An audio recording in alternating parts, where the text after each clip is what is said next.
soy, como me presentaron, soy Juan Pablo Markelli, soy ingeniero agrónomo y desde 2015 trabajo acá en el CIEDAC y en el SUL.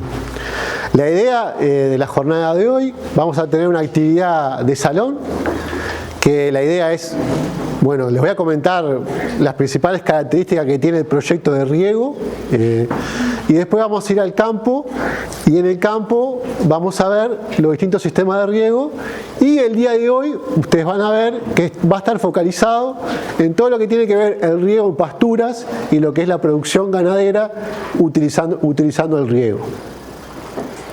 Primero, brevemente voy a hacer una presentación de qué es el SUL, qué es esta organización. Bueno, el SUL es una organización privada que es dirigida y es de los productores, es una organización privada, no tiene fines de lucro y el objetivo principal del SUL o el Secretariado Uruguayo de la Lana es promover el desarrollo del rubro ovino y maximizar el resultado de la explotación del rubro. Como les comentaba, es privada, la dirigen los productores, hay representantes de las distintas gremiales del agro y después también hay representantes del gobierno, pero en sí es una institución privada.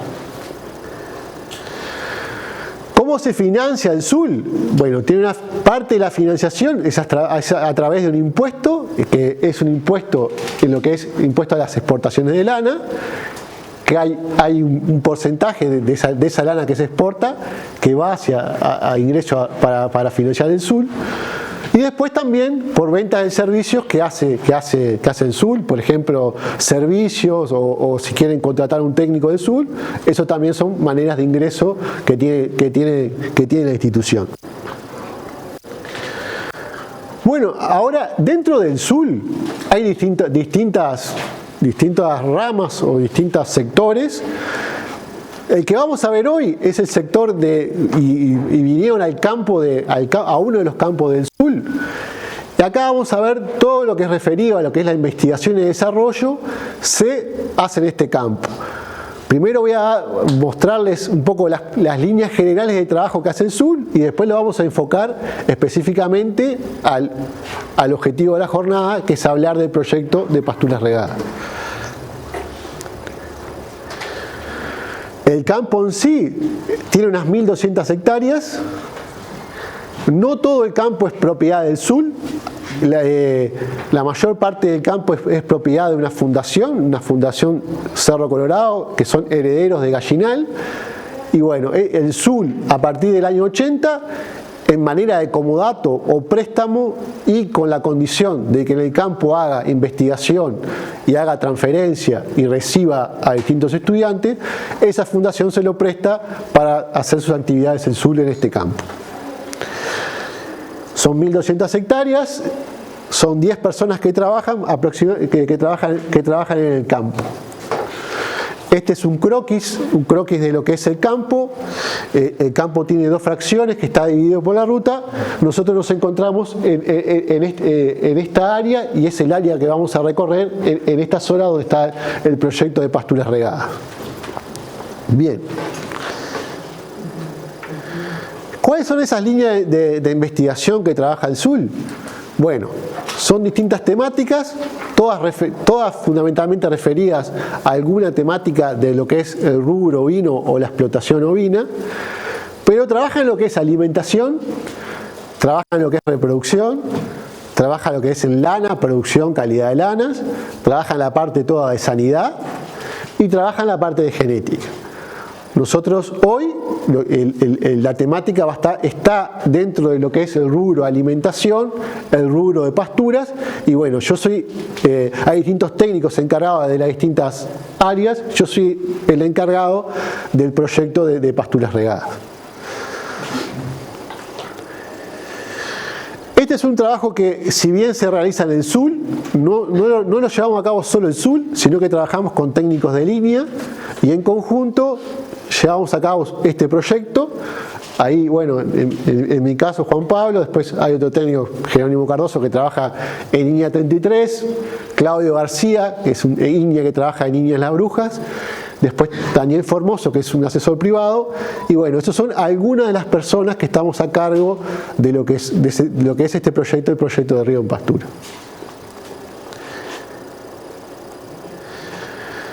Si vamos como introducción y vemos en el Uruguay dónde es que se realiza investigación o dónde se obtienen coeficientes de lo que es riego y fundamentalmente riego en pasturas, vemos que mayoritariamente los trabajos que evalúan el riego son más a escala pequeña, escala de pequeñas parcelas, y lo vemos ubicados en diferentes regiones del país, por ejemplo Iña 33, más en Las Brujas, más en La Estanzuela, en la facultad de Agronomía también en Paysandú, en la parte de Lencoe, que pertenece a Iña, en la parte de Tambores, y fundamentalmente son experimentos parcelarios. Lo que se mide es la respuesta al riego, generalmente la respuesta al riego comparado contra un secano, o sea, un testigo que no se riega. Después, distintas formas de aplicación, es más o menos lo que se evalúa en ese tipo de trabajo, y después también lo que es la respuesta a la fertilización y el riego. Esos son mayoritariamente los ensayos que hay en Uruguay en el momento que evalúan riego. Pero después también, y es el caso que van a ver acá, hay módulos demostrativos que lo que buscan ver es cómo es el riego en pasturas, cómo son los resultados o los coeficientes obtenidos, pero a mayor escala. Y ahí también hay ingreso, que también hay pastoreo de animales. En todos los puntos rojos, como les comenté, es más escala parcelaria, parcelas más chicas. Y acá los puntos verdes, que es acá el caso de Ciedad, y después allá en un campo en Salto, que trabaja Iña, en el campo de Junco, que ahí también se evalúa más a escala un poco mayor. Pero eso en el Uruguay hasta el momento más o menos son los distintos lugares donde hay experimentos. Puede haber, ya tiene unos años, puede haber alguno más actual que yo desconozca, pero fundamentalmente de esos experimentos que se obtienen mayoritariamente los coeficientes técnicos de lo que es riego en pasturas en Uruguay. Cualquier consulta me pueden interrumpir y la podemos ver, eso no hay problema. En la medida que vayan surgiendo, yo no tengo problema de ir parando e ir contestando preguntas. Te hago una consulta. Sí, cómo no. ¿Los módulos demostrativos tienen agua en cada? ¿Son parcelas? ¿También tienen agua en cada una de las parcelas o solamente los experimentos parcelarios? No, vas a ver, el módulo demostrativo, como es el ejemplo que vas a ver hoy, hablo de parcelas más grandes, por ejemplo acá los potreros son de 2 hectáreas y media, ingresan animales.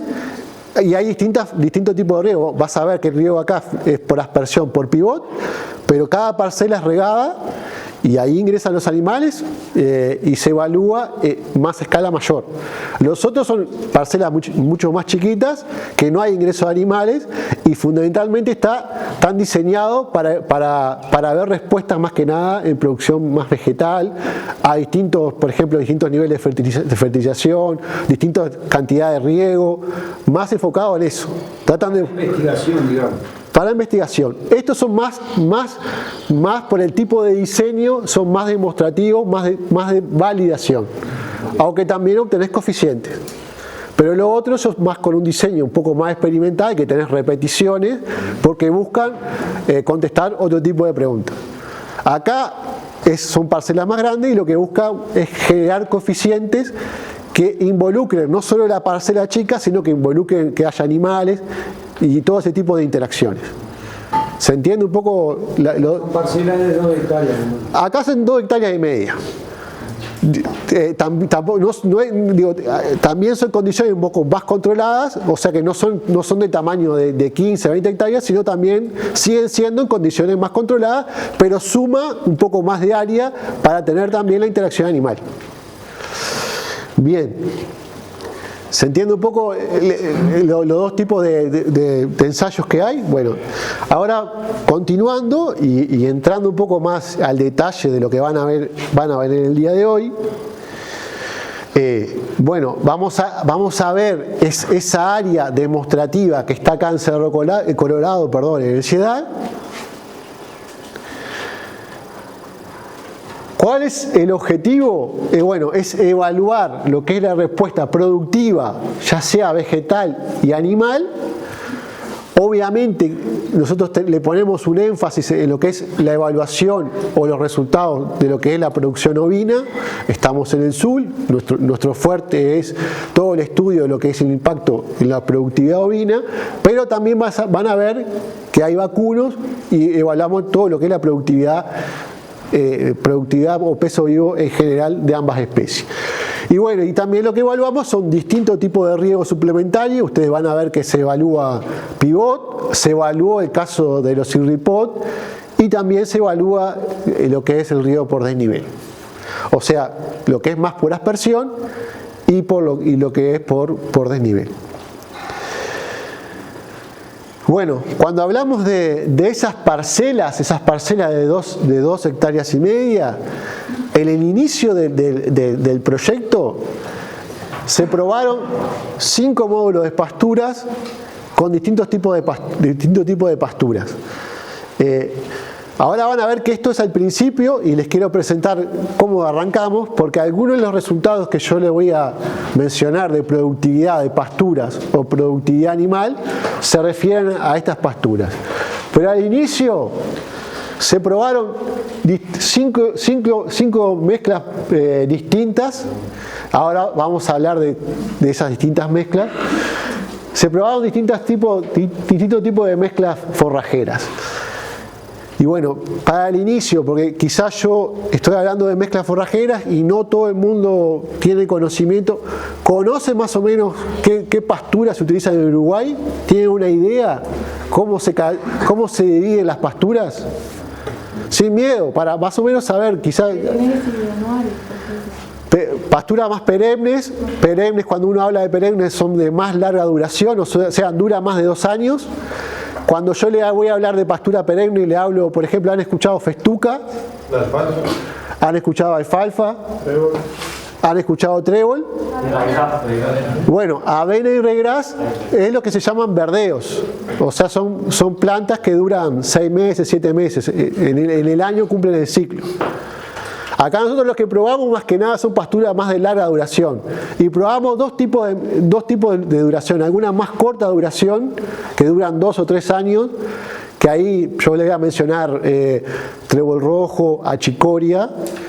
Y después pasturas que duran más tiempo, que duran en secano duran 4 o 5 años. Ahora vamos a ver cuánto pueden durar en riego, pero ahí les voy a hablar de Lotus macu, que es una leguminosa. Le voy a hablar de festuca, les voy a hablar de trébol blanco. ¿Se entiende un poco cuáles son los grandes grupos? Están los verdeos, que es de corta duración, y después las pasturas más perennes. Nuestro estudio se focaliza en el estudio de la productividad bajo riego de pasturas, ya sea de ciclo corto o de un ciclo un poco más largo. Y si uno tiene que dividir en el ciclo que venimos mencionando, estas 2 mezclas son de ciclo más corto y estas mezclas son de ciclo más largo.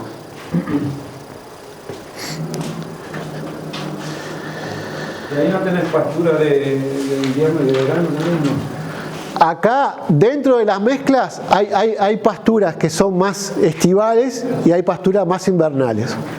Claro ejemplo, el Lotus macu es una pastura que es perenne estival. O sea que el primavera y bueno, depende del verano, pueden tener un activo de crecimiento.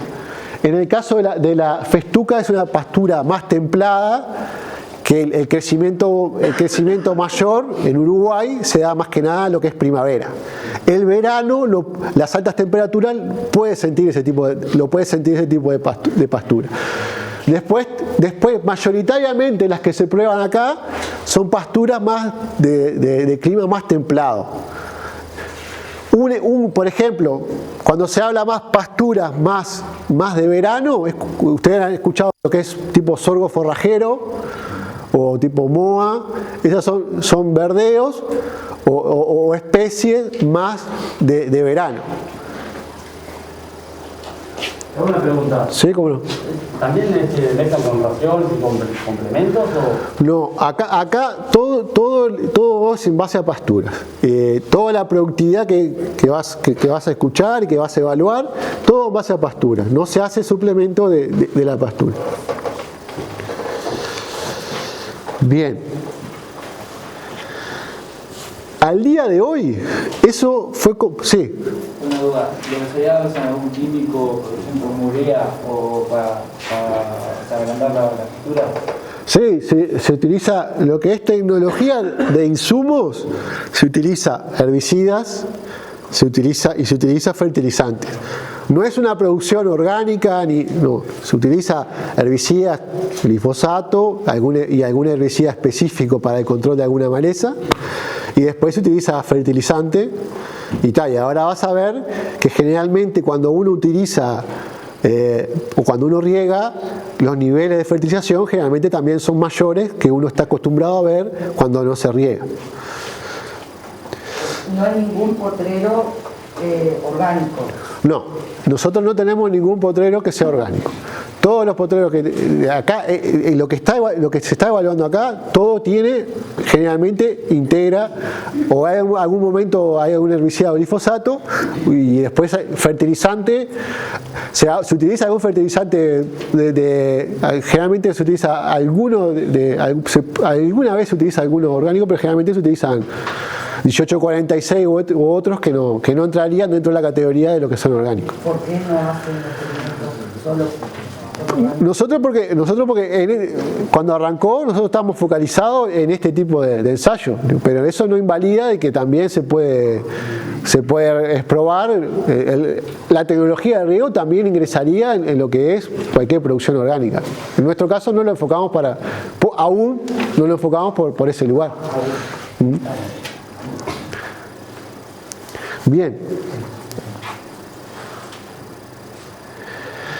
Y bueno, un poco antes de arrancar y mostrar los resultados globales de lo que es el ensayo, me interesaría preguntarle a ustedes qué preguntas, si ustedes quieren instalar un ensayo de riego en pastura, de producción animal, ¿qué preguntas buscarían contestar en un diseño de evaluar pasturas regadas? ¿Qué les parece que se contestarían? Sí. Vos dijiste que sorgo no hacen, o sea que no tienen, pero sí.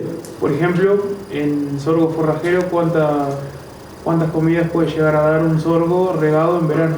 Esa es una pregunta particular que vos tendrías para plantearte un ensayo. Sí. No sé, capaz que lo que voy a decir no tiene nada que ver, pero el suelo que tengo. El suelo, también. ¿Qué otro tipo de cosas? Si me hace diferencia en la producción de materias digestivo sin regar. Claro. ¿Cuánto me aumenta la productividad comparado con un secano? O sea, la productividad ya sea, me imagino que ya sea de forraje o de peso vivo.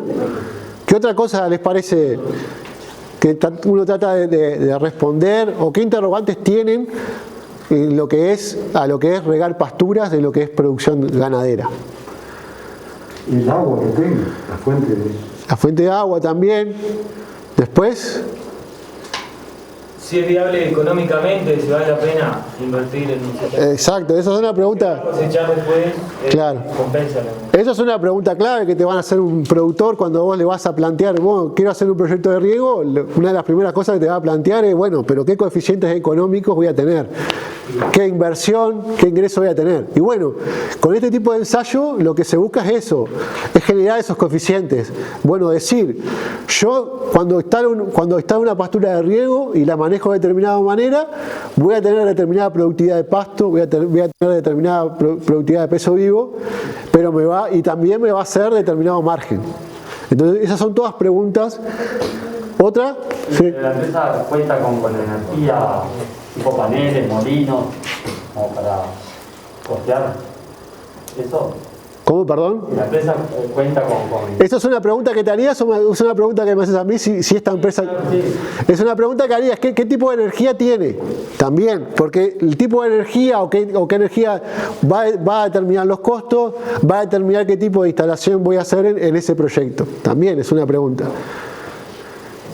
Sí. ¿De dónde sacamos el agua para el riego? También, esa es una pregunta clave, a ver qué fuente de agua tenés o qué fuente de agua podés llegar a hacer. Y si lleva algún integrante químico también, si va a ir con algún fertilizante o algo. Si va a ir con algún fertilizante, si quiero hacer fertilizar a través del riego. Exacto. Ahí va. ¿Qué Sí. cantidad de tierra con respecto al sistema de riego, como me dicho la compañera ahí? Porque depende si tiene una tierra sillosa o bastosa, depende, porque Sí. va a ser diferente la producción que vaya a tener. Exacto, bueno, sí, tenés que saber más o menos qué potencialidad tiene tu suelo, porque eso te va a determinar qué potencialidad va a tener el riego. Sí, ¿Qué cantidad de animales voy a tener? también, son preguntas. Tipo de animales, si va a tener ovejas o ganado. Bien, también. Esas son todas preguntas que van surgiendo. Después, una pregunta, ¿sí, otra? ¿Qué tipo de riego utilizar es más viable? Bien, sí, ¿qué tipo de riego? ¿Qué infraestructura tengo a mi disposición? ¿Qué infraestructura? Sí, también. ¿Dónde está localizado el predio para saber también qué tipo de servicio voy a tener ahí? Son cosas. ¿Cuánta agua le vamos a echar? ¿Cuánto vamos a regar?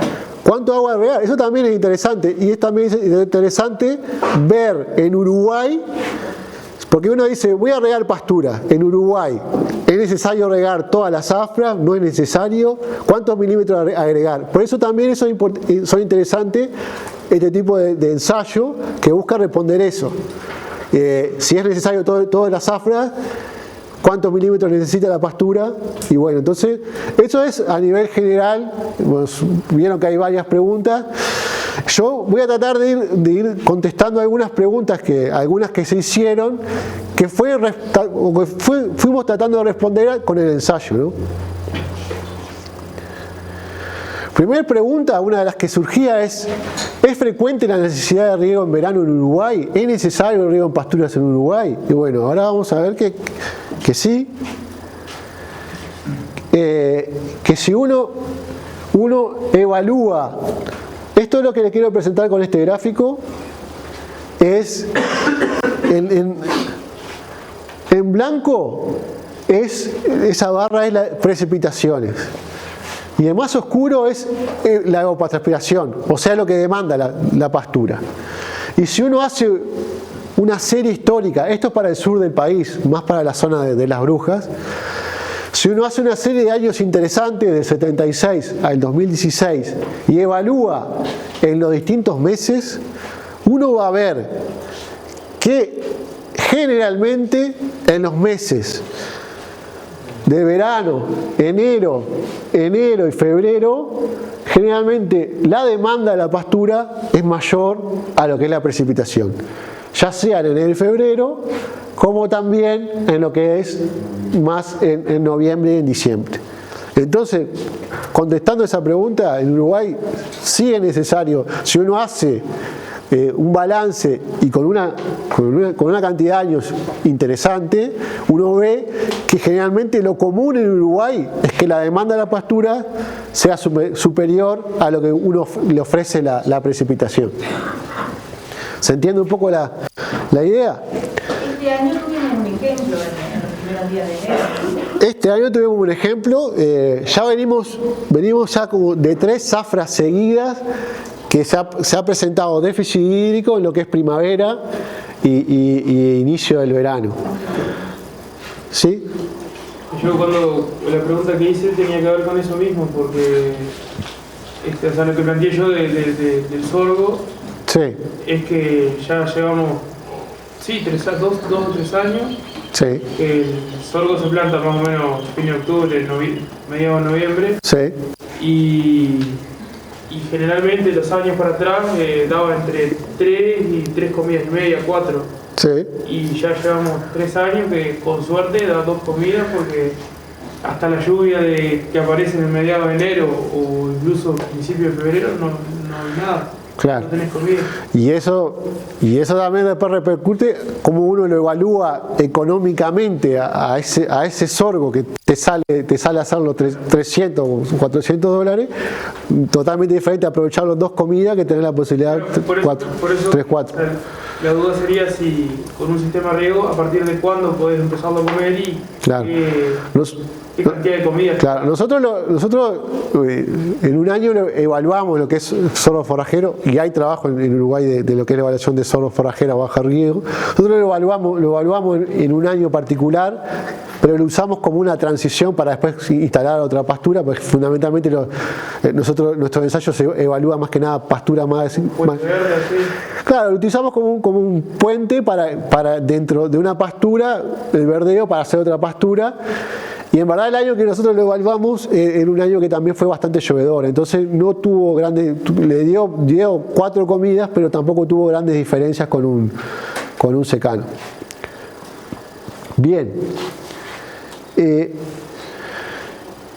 Vimos que el agua es necesaria en todas las zafras, y si uno evalúa, esto es para acá, para este ensayo, para acá, para el CIEDAC, si uno evalúa desde el año que se instaló, este experimento o este ensayo se instaló a fines del 2010, y si uno evalúa las zafras de riego, que acá la zafra de riego nosotros llamamos que inicia en octubre, noviembre y va generalmente hasta marzo, abril del otro año, si uno evalúa desde la zafra 10-11 a la 20-21, que fue la pasada, vemos que en todas las zafras hubo algún momento que hubo que regar.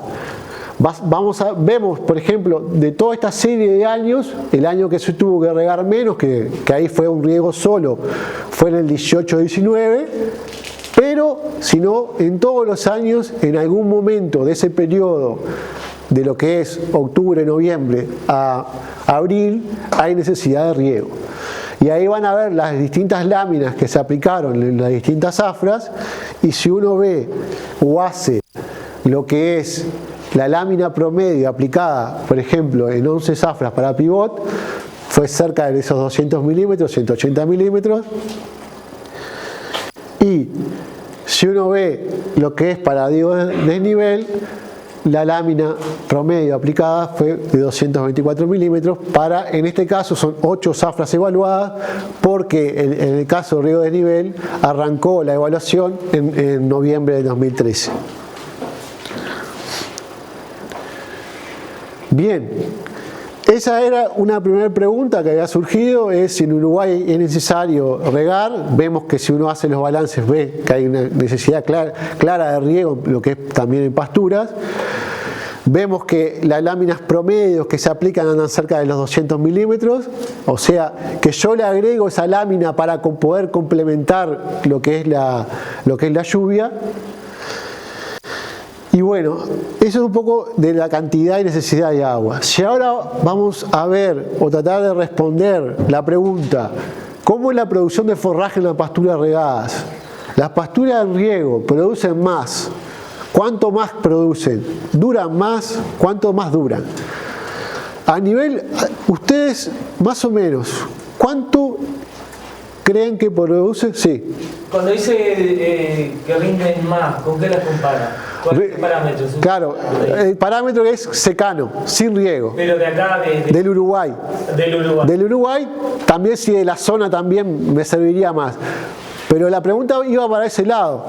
¿Cuántos saben, los que saben, y para también comentarle a los que no saben, cuánto produce en Uruguay una pastura en secano, sin riego? ¿Cuánto dura y cuánto produce? ¿Tienen idea? ¿Puedo tirar? Pueden tirar la fruta que quieran acá y la vemos. ¿Cuánto? 1000 kilos. Está lejos. Lejos para abajo.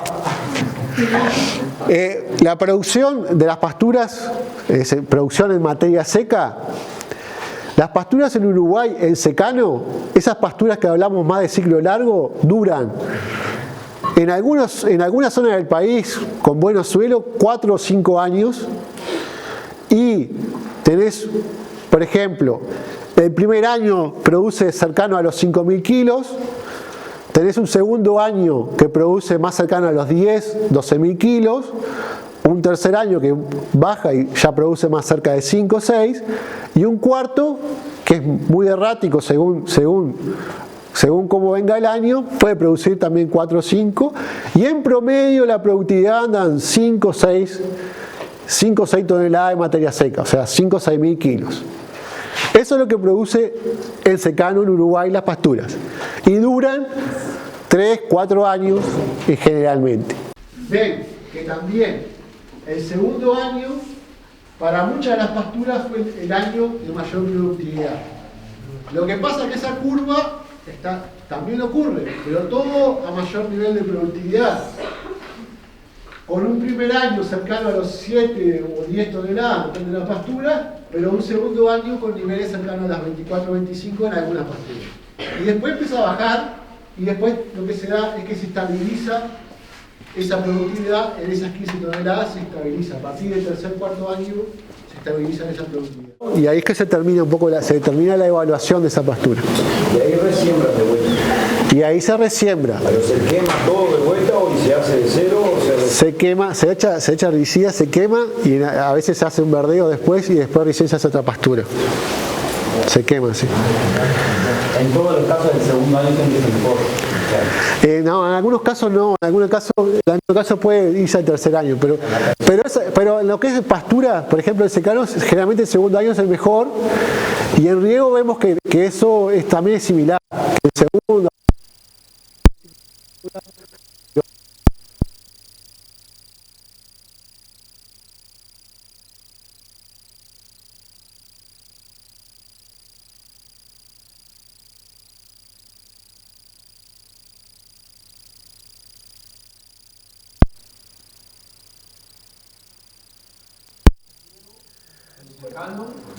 ¿Varía mucho? Varía, sí. Ahora ustedes van a ver. El secano te puede durar 3, 4 años. 3, 4 años. Que te puede durar más. Y en riego nosotros tenemos una pastura de Lotus Macu que tiene 11 años ya. Que quizá en secano, el Lotus Macu en secano quizá puede. Por eso siempre rinde mucho más con el sistema de riego. O sea, tiene mejor productividad. Y sí, porque es lo que venimos viendo. La pastura en verano en Uruguay sufren déficit hídrico, y ese déficit hídrico se transforma en menor productividad, pero a su vez menor persistencia, porque es en ese momento que la maleza invade la pastura. La gramilla, que ustedes, no sé si han escuchado, cuando hablo de maleza, perdón, quizá no aclaré. En pastura, las malezas, cuando hablo es gramilla, u otro tipo tipo pasto blanco, son ese tipo de malezas que van ingresando en la pastura y van ganando lugar y van desplazando, van ganando lugar, desplazan a los componentes que yo sembré, ocupan espacio y después compiten también por nutrientes, ¿no? Y también compiten por agua. ¿Las malezas siempre están o las pueden terminar de...? Las malezas generalmente están en el banco de semillas y son oportunistas. En la medida que tengan la posibilidad van a aparecer. Entonces, cuando lo que te ayuda al riego es que vos vas a ayudar a que la pastura que vos sembraste esté en crecimiento, esté activa. Y va a competir mejor con la maleza. Pero las malezas siempre están ahí, están latentes. Pero también cuando regás también la maleza. Cuando regás la maleza. Entonces, lo que pasa es que también se da un proceso de degradación de la pastura, porque por más que uno riegue, se da ese proceso de degradación. Digo, no es que va a ser eterna, pero va a durar, de vez de 3, 4 años, puede durar 7, 8 años. ¿Y vale la pena extender tanto así el ciclo de una pastura? Y lo que pasa es que nosotros acá lo hacíamos también por fines de ensayo. Ahí lo que te determina cuánto tiene que durar es la parte económica. Si yo puedo invertir, pero si puedo, valdría la pena, no sé. Porque, claro que vale la pena, porque vos, ¿qué pasa si yo tengo una pastura que dure 2 o 3 años? ¿Qué pasa? Que cada menos tiempo tengo que estar sembrando algo, ¿no? ¿Y eso qué significa? Que tengo más posibilidades de errarle. Porque si yo cada 2 o 3 años tengo que sembrar algo nuevo, justo ese otoño que sembré viene complicado, seco o algo, o viene muy llovedor, y puedo marchar con esa instalación. Hay más riego. Si yo tengo una pastura que me dure 7 o 8 años, ya el área que tengo que renovar es menor, o cada más años, cada 6 años tengo que otra vez sembrar, no cada 2 o 3. Entonces los riegos van bajando. ¿Las siembras son con poco o mínimo o cero laboreo? Es con siembra directa, sí. En este caso es todo con siembra directa. Y cuando... Sí. A ver, la pregunta ahí. Ahí, ¿cuál es la pregunta? Acá. Cuando es por riego, que es controlado, sí. Tiene una semana llovedora, por ejemplo, sí. ¿Eso te echa a perder? Sí, porque a buen riego lo que te ayuda es poder dar agua cuando no hay. Controlado. Claro, controlado. Lo otro no lo vas a evitar. Claro. Pero vos podés perder una siembra, o por déficit de agua o por exceso. Sí. Ambas. Y en verdad el exceso no lo puedes controlar. Entonces ahí entra a jugar de que si vos tenés que renovar, por ejemplo, si yo haría avena todos los años, por ejemplo, si mi sistema sería solo verdeos y avena todos los años, el riesgo sería altísimo, porque todos los años tengo que sembrar algo. Entonces estoy muy dependiente del clima. Si yo tengo una pastura que me dura 5 o 6 años, tengo que renovar cada 5 o 6 años, entonces voy bajando los riesgos. Además hay que evaluarlo también de la parte económica, que vamos a entrar después. Una cosa es diluir los costos en 5 o 6 años, que diluir los costos en una pradera que me dure 2 o 3 años, porque los costos de siembra son los mismos. Entonces la dilución de los costos es diferente. Sí. Previo a la siembra, sí. a la aplicación de glifosato. Sí. En la siembra de secano, ¿es menor la aplicación de glifosato o no? No. No, es más, hasta puede ser mayor. Porque vos, por ejemplo, si vos venís de una rotación bajo riego, tu nivel de enmalezamiento fue menor que quizá en uno de secano. Entonces, ¿qué significa esto? El nivel de herbicida está acorde a la cantidad de maleza que tengo. Si yo voy a preparar una pastura, voy a echar glifosato, es distinta la cantidad de glifosato con una gramilla, con un banco total de gramilla, que si lo que tengo son alguna poca maleza. Entonces los niveles generalmente pueden ser mayores en secano que en riego, los niveles, por ejemplo, de lo que es herbicida, por ejemplo, el glifosato. Además, también comparamos, si vos estás sembrando cada 2 o 3 años estás teniendo que echar herbicida, glifosato.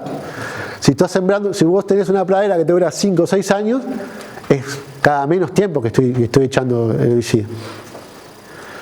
Tengo otra consulta. En campo natural. Esperá que allá me viene, hay una antes y después.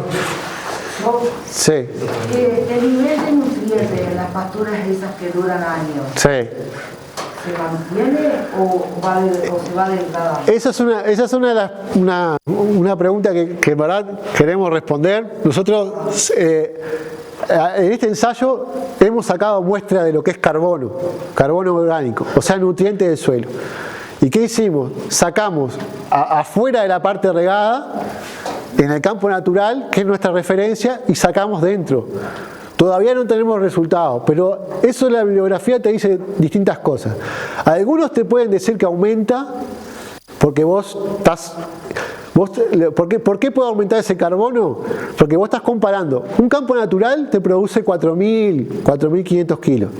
Esta pastura te produce 15 toneladas más o menos. Entonces puede haber una hipótesis que puede haber un aumento. Pero también revisado en otros lados, en la bibliografía de otros lados, te dice que no hay ese aumento, sino que hay más o menos una estabilidad, pero no hay una pérdida, ¿no? Pero hay algunos que te dicen que puede haber un aumento y otros que te dicen que no están así. Eso en verdad yo aún no lo sé. Pero también lo tratamos de ver a eso. De ver si ese aumento de productividad, si producir más materia seca, repercute a nivel de carbono del suelo. La pastura que tienen hace 11 años, ¿qué datos les ha dado? Es que todavía no tengo datos. Yo lo que tengo es solo muestreo de suelo, materia orgánica, y se ha mantenido. Pero me interesa también saber más a nivel de carbono, que es un indicador más fiable que es análisis de materia orgánica, de análisis de suelo. ¿Y eso indica algo bueno? Espera que había una pregunta acá y después para allá. No, ¿Cuál es? ahora creo que un poco me la respondiste, pero digo, Sí. si por ejemplo yo que tengo un campo natural, Sí. hago riego en campo natural, Sí.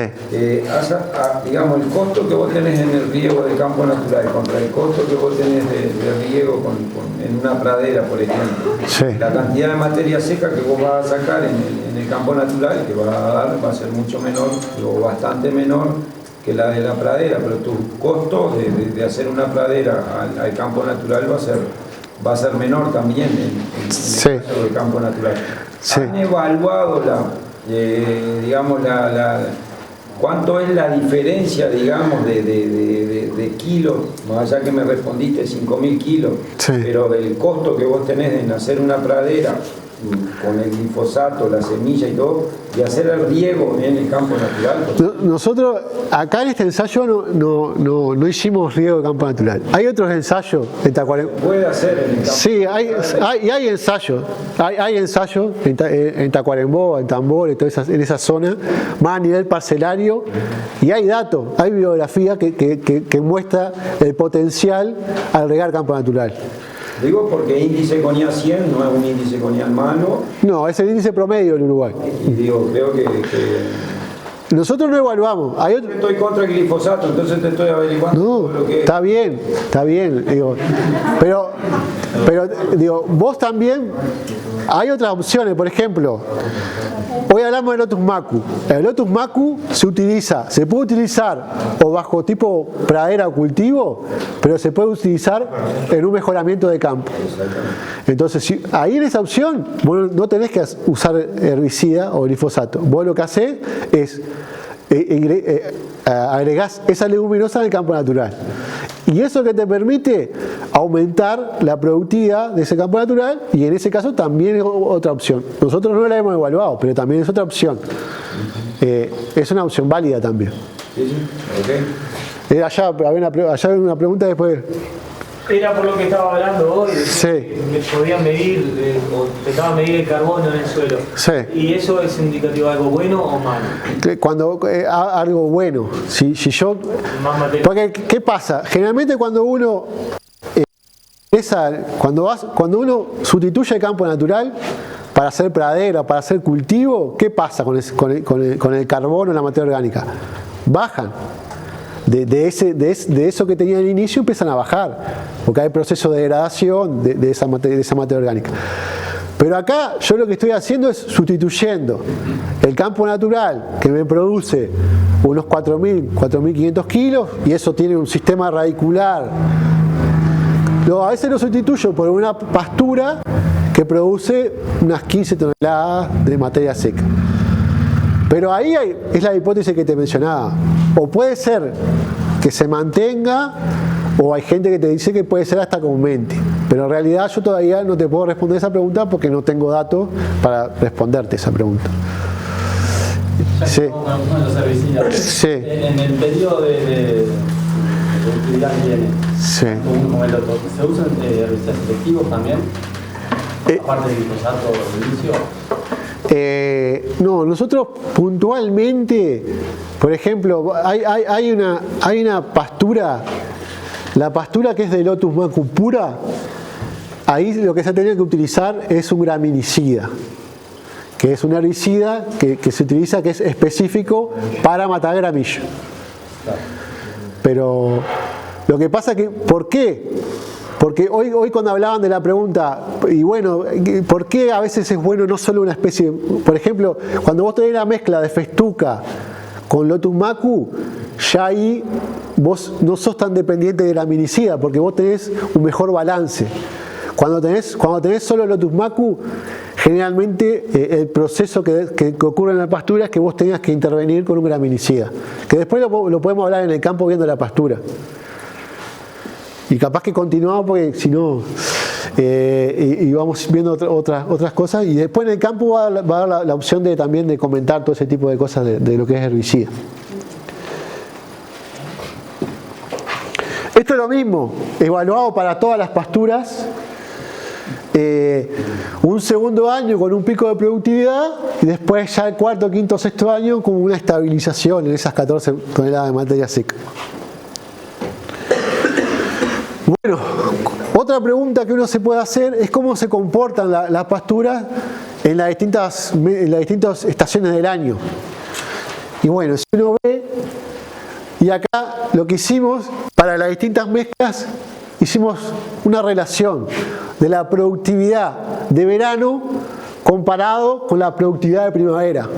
O sea, esos meses de verano, cuánto produjo en el verano, dividido cuánto produjeron los meses de primavera.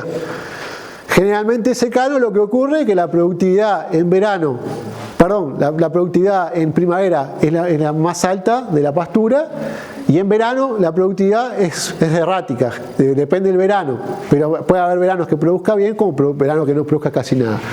En riego generalmente esa relación es cercana a 1. ¿Qué significa esto? Que la productividad en el verano con el riego es similar a la de primavera. O sea, como quien dice, a veces puedo extender esa primavera. Que eso uno lo puede hacer al darle riego a la pastura, ¿no? Y le das estabilidad porque puedo seguir o invernando animales o seguir teniendo animales durante el verano en las pasturas. Que en una pastura en secano, la manera que yo tengo que esa pastura perdure un poco más en el tiempo es retirar el pastoreo en el verano. Porque si yo hago un pastoreo en el verano, más perjudico la situación que tiene de estrés hídrico la pastura. Y después lo que es la proporción de la productividad anual, bueno, el 60% de la productividad ocurre en esos meses de primavera-verano y el resto de la productividad se da en los meses de otoño y invierno. El fuerte de la productividad ocurre en esa primavera-verano. Y bueno, y esto más o menos lo que vimos o lo que estamos viendo de la respuesta del riego en esas pasturas templadas, que bueno, que tienen una buena productividad, una alta producción en el verano.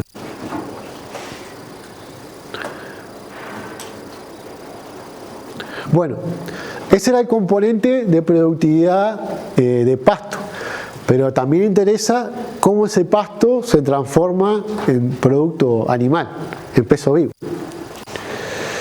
Y acá también, de la misma manera, la productividad en Uruguay de una pastura sembrada en lo que es producción de peso vivo, anda más cercano a los 350 kilos, 400 kilos.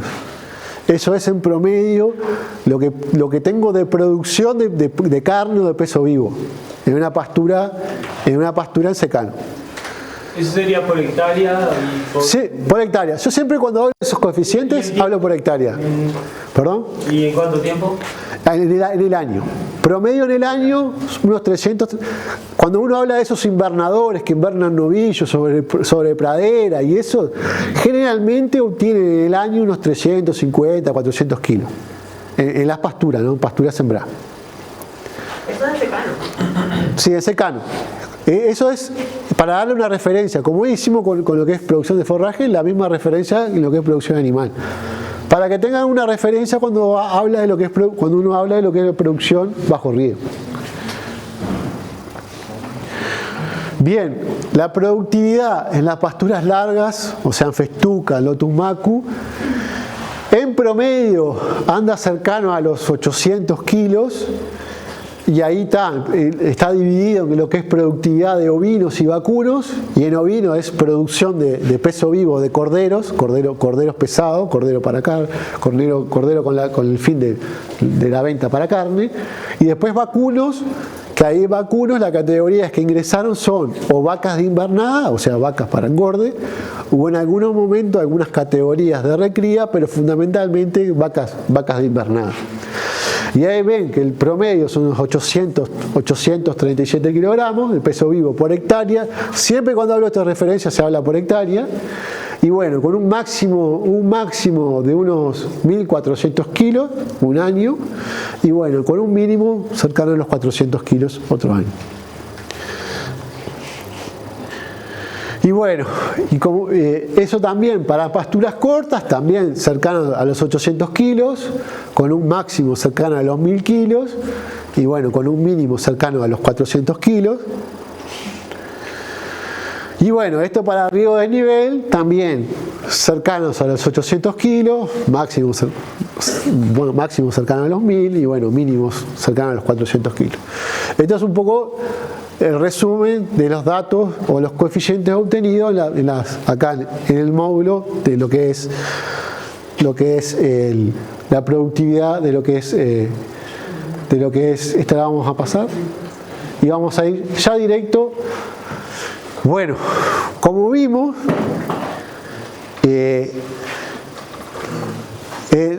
las pasturas, al igual que el secano, no se imaginen que por tener riego no van a sufrir los mismos procesos que una pastura en secano. También se hace el proceso de degradación y bueno, yo les voy a mostrar un poco con fotos cómo ha sido la evolución o cómo evolucionan las pasturas en riego. Y acá voy a hablar de pasturas más de ciclo corto y también más de ciclo largo. Y se da un proceso similar a lo que pasa en secano, que vos tenés una pastura al inicio con las pasturas que vos sembraste y después empiezan un proceso de degradación, porque empiezan a aparecer otro tipo de pasturas, otro tipo de maleza, por eso empieza a bajar la productividad y por eso es que un año hay que quemarla y hacer otra cosa. Empieza a haber invasión de otras especies, por ejemplo de regras o otra especie de campo, y se va fragmentando el tapiz y bueno, esa pastura que arrancó en el 2010, ya en el 2014 hubo que renovarla y bueno, eso ocurrió para ambas mezclas, para trébol rojo o achicoria o trébol rojo y regras. Y un poco la evolución de lo que son distintas imágenes de esa pastura. Acá les muestro para los que no conocen lo que es una achicoria. Esta es la pastura de achicoria.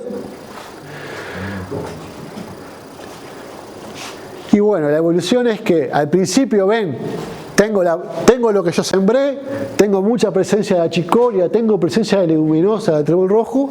Eso es al principio, de 2010-2011. Pero después lo que pasa es que van apareciendo otro tipo de especies, se va degradando la pastura y bueno, llega un momento que hay que renovarla, ¿no?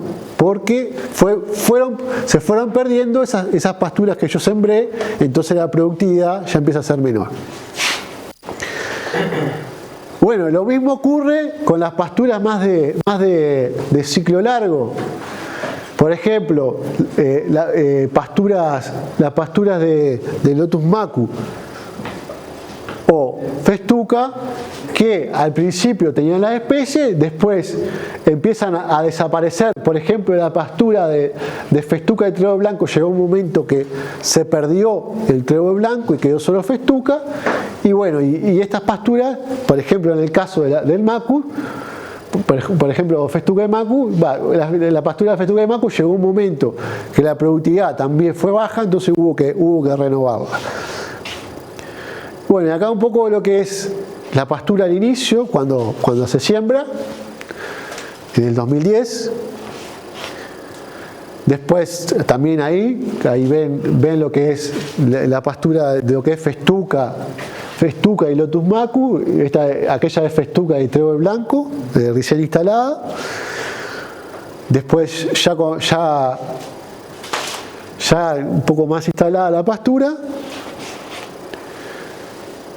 Y después empieza a lo que es un periodo más de degradación y hubo que renovar la pastura. Y bueno, lo mismo ocurre con esta pastura de Lotus macu.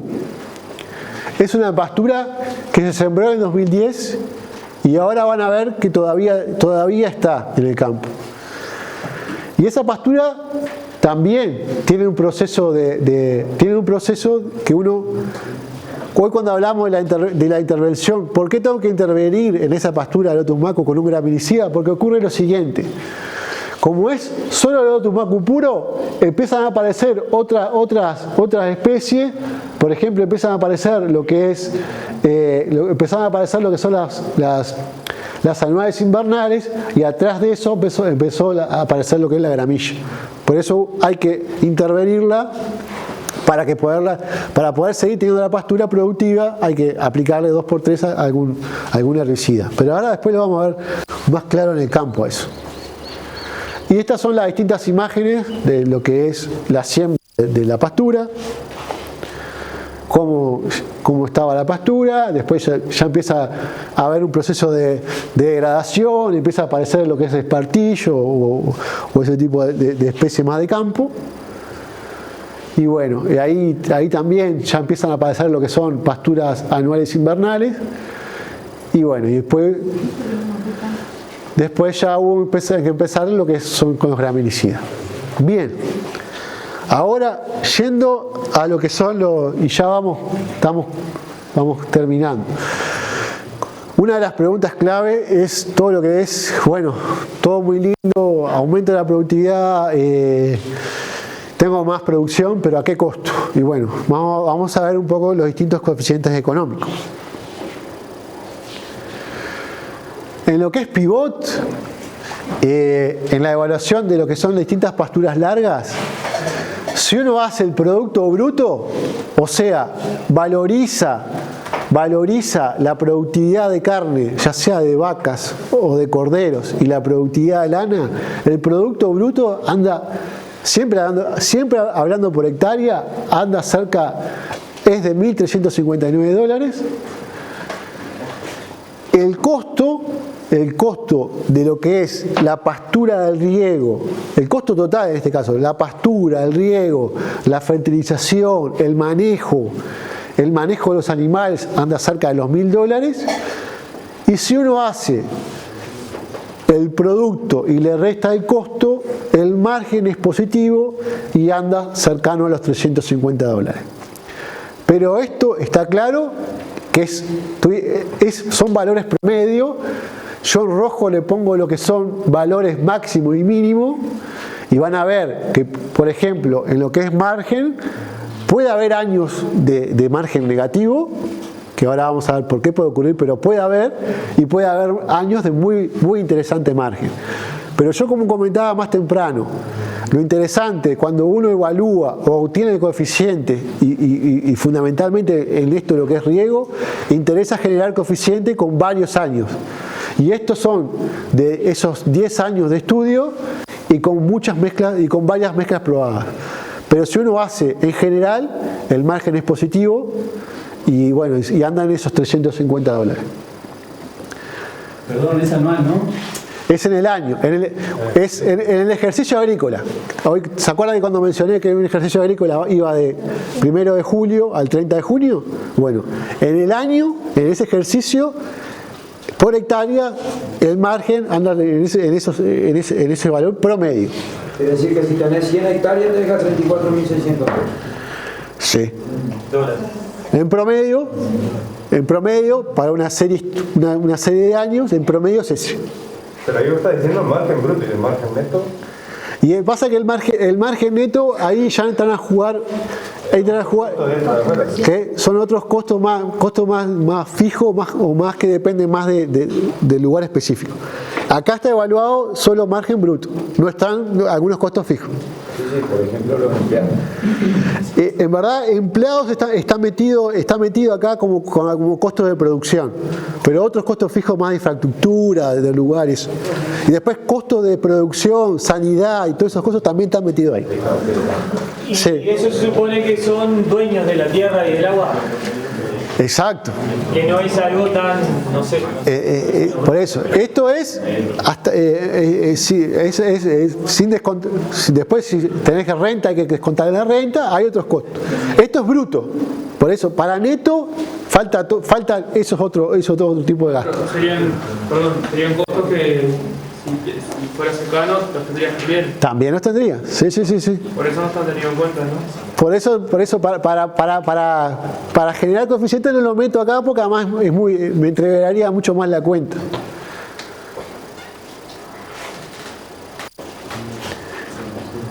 Y para las pasturas cortas también la productividad es similar, porque vimos que la productividad es similar, el costo es más o menos similar y el margen anda también cerca de los $300. También, este es el número obtenido acá, y son los coeficientes de acá, de estos estudios. Una cosa clara, que en riego varía también según el proyecto que tengo de riego. Digo, no es trasladable a todas las situaciones tampoco, ¿no? Es una chacra experimental. Es una chacra experimental, tiene determinadas situaciones, pero cada proyecto de riego puede tener distintos costos. Por ejemplo, acá tengo la represa a determinada distancia, por ejemplo, en el riego de nivel la distancia no es tanta, pero quizá en otra zona, por ejemplo, en mi proyecto de riego involucra. Puedo regar de nivel, pero en alguna parte tengo que bombear para subir el agua. Ya el costo es diferente. Pero en este proyecto, estos son algunos números que yo puedo orientar cuando los productores me preguntan, bueno, ¿y qué márgenes puedo tener? Bueno, yo les puedo decir que más o menos vas a tener una productividad de 800 kilos de producción de carne, que más o menos el producto bruto y puedo decirle que evaluando 10 afras, yo tengo márgenes positivos. Entonces en ese costo hay un margen de visto calculado. No, margen de... Negativos ahí. Ahí hay negativos. Hay negativos porque si vos, ahora vamos a ver, ustedes vieron que el costo es alto, estamos hablando de $1.000, es alto. Y cualquier cosa que yo le erre en el manejo, y yo le erré y no tuve esos kilos de carne, puedo tener un margen negativo, porque no me da ni para pagar eso. Si no te viene una guerra como ahora, el glifosato, el fertilizante te duplica también. También te afecta. La ventaja que tenés ahora es que tenés muy buenos también de productividad, muy buenos precios de ganado. Sí, porque sube el ganado. También, por eso. Sube el dólar. Pero sí. Hay gente que está rezando, que gana $1.000. Bien. El desnivel. La productividad es parecida. Los costos son diferentes. Los costos son más bajos. Ahora vamos a ver cómo es la estructura de costos, pero son costos diferentes. Y al tener costos diferentes, tengo márgenes mayores, ¿no? Porque la productividad era similar, pero el costo es diferente. ¿Y cómo es la estructura de costos? Perdón, acá yo puse, para que tengan una referencia, yo los precios que puse para valorizar el producto bruto no son los precios de ahora, ¿no? No son los precios de este auge, sino que son de los últimos 6 ejercicios cerrados, es el promedio. Cuando uno va a hacer un proyecto de riego, yo no me jugaría a hacerlo con los precios actuales, sino lo interesante es, bueno, voy a la última serie de años y bueno, evalúo una serie de años y hago un promedio. Si no, es muy riesgoso, ¿no? Hacerlo en este momento que los precios están tan altos, pero un proyecto de riego siempre estamos hablando a futuro. Estructura de costos. Riego pivot, estructura de costos de un área de Lotus Macu, riego pivot. Bueno, el 35% del costo es amortización. ¿Qué significa esto? Que el 35% del costo no es algo que yo tenga que ir, no es que plata que voy pagando, pero es plata que yo tengo que ir guardando porque es plata que voy amortizando los equipos. Por ejemplo, el pivot, el periodo que se utiliza de amortización, hay gente que utiliza periodos de 10 años o de 15 años de periodo de amortización de la compra de ese equipo. En el caso de una represa, la amortización ya es más de 30, se amortiza por ejemplo 30 años. Entonces, ¿qué significa? Ese costo original lo amortizo en esa cantidad de años. Pero ¿es un costo? Sí. ¿Y cuál es el precio inicial? Un pivot.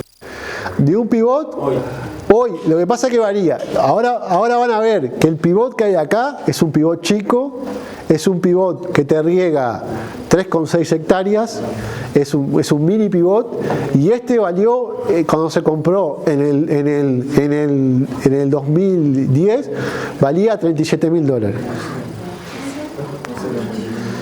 Cuando se compró allá, ¿no? Ahora no tengo ni idea cuánto sale este tipo de pivot. Es representativo de para este campo. Claro, pero este es chico. Este es chico. Este es chico. Más grande anda alrededor de los $100.000. Claro, pivot más de querrían 35 por posición, son otros costos. Este es un pivot chico, un pivot chico de 3,60, querría 3,66 y bien con fines más experimentales. Se supone que a medida que se implantan esa tecnología, el precio podría empezar a bajar, ¿no? Sí, yo no he visto bien, sí, puede ser. No, la verdad que no tengo claro cómo ha sido la evolución del precio de los pivot, pero sí. Uno tendría que pensar que puede ir bajando, pero la verdad que no, si soy sincero, no lo sé. ¿Y el cálculo de la vida útil va en base al uso? Sí, en verdad, nosotros hay gente que también no lo hace solo al uso. Por ejemplo, 10 años, que mucha gente utiliza 10 años como periodo de amortización, también se utiliza porque los créditos te los dan generalmente por 10 años. Pero por ejemplo un pivot, este ya va a tener como 11 años y funciona bien. O sea que hay 10 años, mucha gente te dice que es poco, que uno tendría que utilizar como periodo de amortización 15 años, que sería una medida más acorde a lo que duran los equipos. Porque el uso afecta directamente la vida útil. Sí, lo que vos también lo que haces es un mantenimiento del equipo, ¿no? Está. Pero sí o sí, ¿viste que figura en rojo un costo de mantenimiento? Ese es un costo que está fuera de amortización, pero también es un costo. Vos tenés que mantener tenés que mantener, si vos querés que te dure, también hay que mantenerlo. Son equipos que hay que mantener. Sí. Es decir, que ahí los costos vienen a ser los famosos $1.031 por hectárea. Sí, en verdad, dentro de estas es menos de esos 1.000, son 800 y algo, porque dentro de esos 1.000 están los costos de producción. ¿Qué costo de producción? Sanidad, manejo de ganado y todas esas cosas que no están metidos, no lo puse dentro de esto, porque acá es específicamente cuánto te cuesta regar una pastura. Y le saqué los costos eso. Bien. Aparte el resto de las preguntas las seguimos en el campo. Sí, perdón, seguimos. Bien, desnivel, ya estamos terminando. El desnivel, si uno ve la estructura de costos, el 22% es amortización, y perdón, allá vieron que el costo del bombeo es el 28%, o sea, hay un costo interesante del costo del bombeo, el costo de la energía. En el caso del desnivel, en este proyecto en particular no hay necesidad de utilizar energía, entonces van a ver que en la torta no está metido el costo de amortización, entonces lo que se divide en el costo de la pastura, el costo de recursos humanos, tiene mayor costo en lo que es manejo, es más demandante en el manejo de mano de obra, y bueno, después costo de mantenimiento y costo de amortización. Pero la gran diferencia en costo, ¿por qué en este caso es más barato? Porque no tiene el componente de lo que es el costo de bombeo, costo de la electricidad, que es un costo interesante y un costo importante. Principales resultados económicos. Bueno, en 10 años evaluados, hoy que me preguntaban, esa torta está referida a esos casi $900, porque eso es costo promedio de la pastura regada, sacado los costos de producción, el costo de nivel más cercano a los $600, la producción de carne cercanos a los 800 kilos, el margen bruto cercano a los $300 en el pivot y cercano a los $600 en desnivel, y esto es el punto de equilibrio. ¿Qué es el punto de equilibrio? Es la mínima productividad que tengo que tener, ya sea de carne ovina o vacuno, para pagar todos los costos. En el caso del pivot, tengo que producir 600 kilos para pagar esos costos. Si no produzco esos 600 kilos, estoy hablando que voy a tener margen negativo. En el caso del desnivel, al tener menor costo, el punto de equilibrio o la productividad necesaria es menor, más cercano a los 450 kilogramos. Una pregunta. Sí. Pero vos tenés en el costo una cantidad de componentes que son en pesos, capaz. Yo hago, llevo todo al dólar y ahí, claro, yo llevo al dólar, todo se evalúa en dólares corrientes. La evaluación de esto es dólares corrientes, o sea, el dólar del momento, se puede evaluar de distintas maneras, pero yo en este caso evaluaba dólares corrientes, o sea, dólar del año. Bueno, a nivel general, ya vamos terminando, después vamos al campo, con riego. Si uno compara con riego y sin riego, en lo que es pasturas, ¿qué no cambia con riego? Bueno, los mecanismos fisiológicos de la pastura no cambian. Las opciones forrajeras, similares. Regar, las que puedo manejar en riego, las que puedo manejar en secano. ¿Qué no cambia? La siembra es igual, similar. La instalación de la pastura es similar. La nutrición, que tengo que echar fertilizante, también es similar. ¿Qué cambia? Cambia la velocidad de los procesos, la velocidad de esos mecanismos fisiológicos cambian, o sea, los costos cambian, la persistencia de las pasturas cambian, con riego puedo aumentar esa persistencia, y lo que cambian son los niveles de fertilización. Porque una pastura, si quiero que tenga buena productividad, no solo con el agua. Si yo le pongo agua pero no le pongo nutrientes, va a estar topeada la productividad. Y como verán, esto al tener un costo elevado y tengo que tener todo bien aceitado para tener la mejor productividad posible para poder pagar ese mayor costo. ¿Qué podemos esperar del riego en pasturas? Curva de producción similar a secano, el segundo año de vida es cuando tiene mayor productividad. La productividad promedia, esas 15 toneladas de pasto, una producción un poco más estable que el secano. La producción estival, similar a la de la primavera, o sea, hacer una primavera más larga. Mayor persistencia de las pasturas, vimos pasturas que duran, algunas que tienen ejemplos que duraron 6, 7 años, otras que, por ejemplo, que están hasta el día de hoy, que tienen 11 años. La relación entre la producción de forraje y producción de peso vivo anda entre 15 a 20 a 1, o sea que cada 20 kilos de materia seca producida produzco 1 kilo de peso vivo. La producción de carne vimos que andaba cercano a los 800 kilos, entre 800 y 900 kilos. ¿Qué debemos tener en cuenta para poder lograr esas mejores productividades? Bueno, que no es solo agua, que hay que también ayudarlo con los nutrientes, que uno ayuda a tener un muestreo anual de los niveles de fertilidad para ajustar la fertilización. En el manejo de los animales hay que tratar de aprovechar la mejor manera posible la pastura, y eso se hace ajustando bien lo que es la carga, o sea, la cantidad de animales que pongo en esas pasturas para poder aprovechar ese mayor crecimiento de la pastura en primavera-verano. Y bueno, eso gracias. Y bueno, esa es una serie técnica que está en internet, y ahí está resumido algunos de los datos que se mencionaban hoy. Después también en la página del SUL, en la revista de nosotros, que es la revista Ovinos, hay distintos artículos que resumen lo distinto que hemos sacado de lo que es la productividad de acá, de lo que es producción en pivot o producción en desnivel. Y bueno, eso era un poco la idea en el salón, y ahora la vamos a seguir en el campo.